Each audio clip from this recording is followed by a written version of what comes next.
നമസ്കാരം. 20 പേർ മരിച്ച കുന്നൂൽ ബസ് അപകടത്തിന്റെ അന്വേഷണത്തിൽ പുരോഗമിക്കവേ പുറത്തുവരുന്നത് ഞെട്ടിക്കുന്ന വിവരങ്ങളാണ്. അപകട സമയത്ത് 400-ലേറെ മൊബൈൽ ഫോണുകൾ അടങ്ങിയ ബോക്സ് ബസ്സിൽ ഉണ്ടായിരുന്നുവെന്നാണ് അന്വേഷണ സംഘത്തിന്റെ കണ്ടെത്തൽ. പ്രധാനപ്പെട്ട ഒരു ഇ-കൊമേഴ്സ് സ്ഥാപനം ഹൈദരാബാദിൽ നിന്ന് ബംഗളൂരുവിലേക്ക് കൊടുത്തയച്ചതായിരുന്നു ഫോൺ അടങ്ങിയ ബോക്സ്. അപകടമുണ്ടായ തീപിടുത്തമുണ്ടായതോടെ ഈ ബാറ്ററികൾ പൊട്ടിത്തെറിച്ചുവെന്നും അപകടത്തിന്റെ വ്യാപ്തി വർദ്ധിക്കാൻ ഇത് കാരണമായി എന്നുമാണ് കണ്ടെത്തൽ. ബസ്സിലിടിച്ച ബൈക്കിന്റെ ഇന്ധന ടാങ്കിൽ നിന്നാണ് തീ പടർന്നതെന്നാണ് പ്രാഥമിക അന്വേഷണത്തിൽ കണ്ടെത്തിയത്.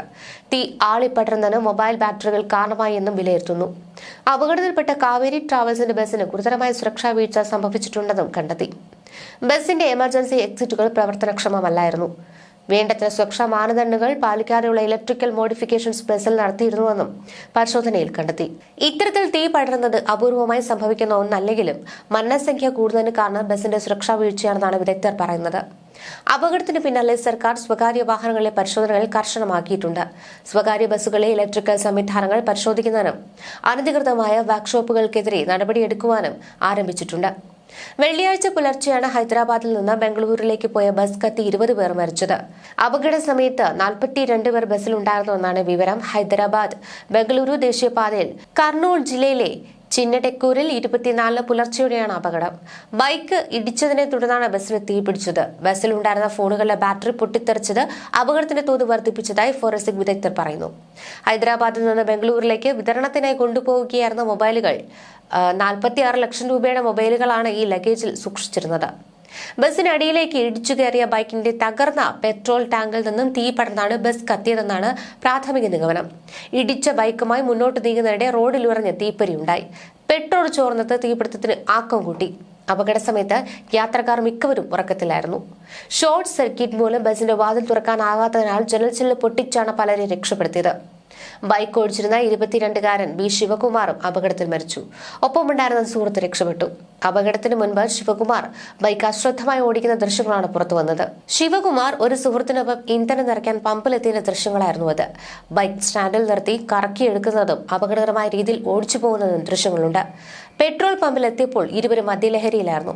തുടർന്ന് യുവാവ് പമ്പിൽ അല്പസമയം ചിലവഴിച്ച ശേഷം ബൈക്കുമായി പോയി. ഈ സമയം ബൈക്കിന്റെ നിയന്ത്രണം നഷ്ടമായി വീഴാൻ പോകുന്നതും പമ്പിലെ CCTV ദൃശ്യങ്ങളിൽ പതിഞ്ഞിട്ടുണ്ട്. ഇതിന് പിന്നാലെയാണ് ഈ ബസ്സിലേക്ക് ബൈക്ക് ഇടിച്ചു കയറി തീ പിടിച്ച് വൻ ദുരന്തമുണ്ടായത്. അപകടത്തിന് പിന്നാലെ ബസ് ഓടിച്ചിരുന്ന ഡ്രൈവർ ഓടി രക്ഷപ്പെട്ടതായി പോലീസ് പറയുന്നു. എന്നാൽ ബസ്സിലുണ്ടായിരുന്ന രണ്ടാമത്തെ ഡ്രൈവർ ചില്ലുകൾ പൊട്ടിച്ച് യാത്രക്കാരെ രക്ഷിക്കാൻ ശ്രമിച്ചിരുന്നു.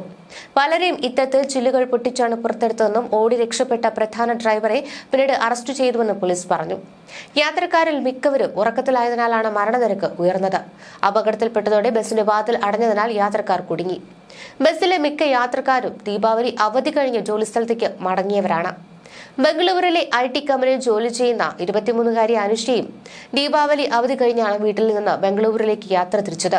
അച്ഛനും അമ്മയും ഒരുമിച്ചെത്തിയാണ് അനുഷയെ ബസ്സിൽ കയറ്റിവിട്ടത്. എന്നാൽ മണിക്കൂറുകൾക്കകം മകളുടെ മരണവാർത്തയാണ് ഇരുവരെയും തേടിയെത്തിയത്. ക്യാമ്പസ് പ്ലേസ്മെന്റിലായിരുന്നു മകൾക്ക് ജോലി ലഭിച്ചത്. അവൾക്ക് ഒരിക്കലും ബംഗളൂരിൽ ആ ജോലി ലഭിച്ചിരുന്നില്ലെങ്കിൽ എത്ര നന്നായേനെ എന്നാണ് ഇപ്പോൾ ഞാൻ ചിന്തിക്കുന്നത്. ഞങ്ങളാണ് അവളെ ബസ്സിൽ കയറ്റി യാത്രയാക്കിയത്. ദീപാവലി അവധിക്ക് വീട്ടിലെത്തിയ അവളോട് അവധി നീട്ടാൻ പറഞ്ഞതാണ്. പക്ഷേ അനുഷയുടെ മാതാപിതാക്കൾ വിതുമ്പി.